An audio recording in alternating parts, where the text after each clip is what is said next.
Hi, I'm Chef Yuwa. Welcome to my spot, Nanami Sushi Diner. Today we got some fresh fish in from Japan, so I'm going to be walking you guys through cleaning some of our fish today. This will be a new fish that I'm introducing this week. In Japanese, it's called kasago, which is a rockfish. It's a pretty big one. And this one coming from Fukuoka, which is the west side of Japan.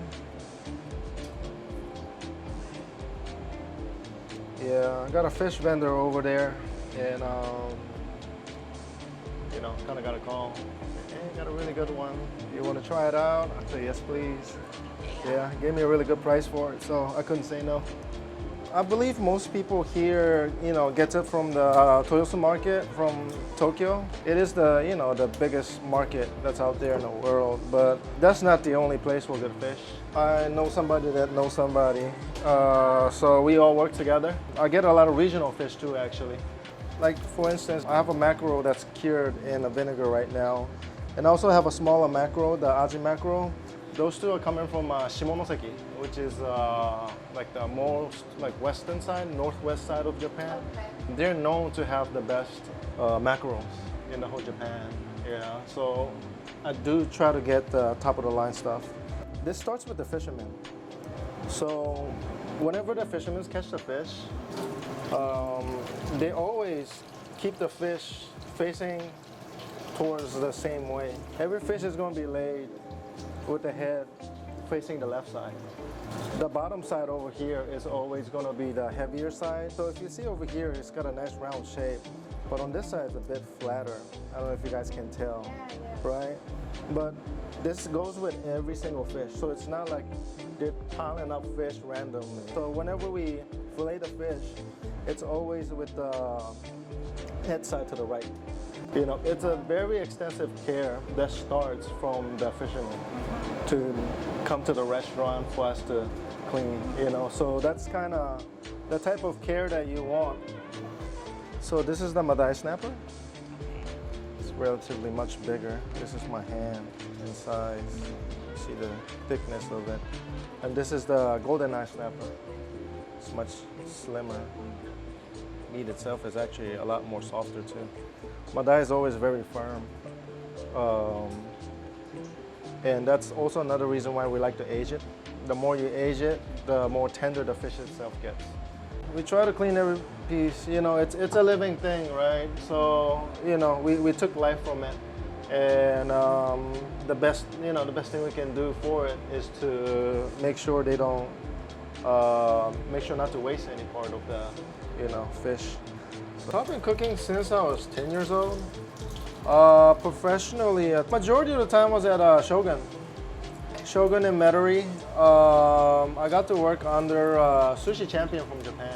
He was the head sushi chef at the time, Seiji. But yeah, I wasn't a good apprentice in the beginning. I was one of those cats that wanted to do what I wanted to do. It took me a while to understand that you gotta learn everything to be one, right? So having his mentorship, the main thing that he taught me was to be a professional, right? Professional mindset. What does it take to be a professional on a daily basis, and really grew me as a person too. To be an adult, to be a responsible adult, and all of that stuff too. So I was in my early 20s. I didn't start early like a lot of the people would have.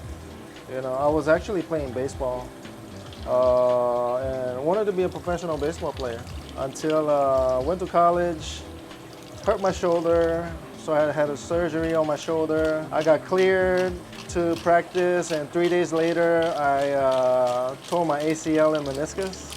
So, setbacks after setbacks, and whenever I try to come back from it, I just couldn't perform in a level that I thought I could. Cooking being my second passion, it was a very easy transition for me, which was very fortunate. But the funny thing is, originally I wanted to be an Italian chef. Yeah, I always had love for like Italian food, Italian culture. So I thought about going to Italy to learn.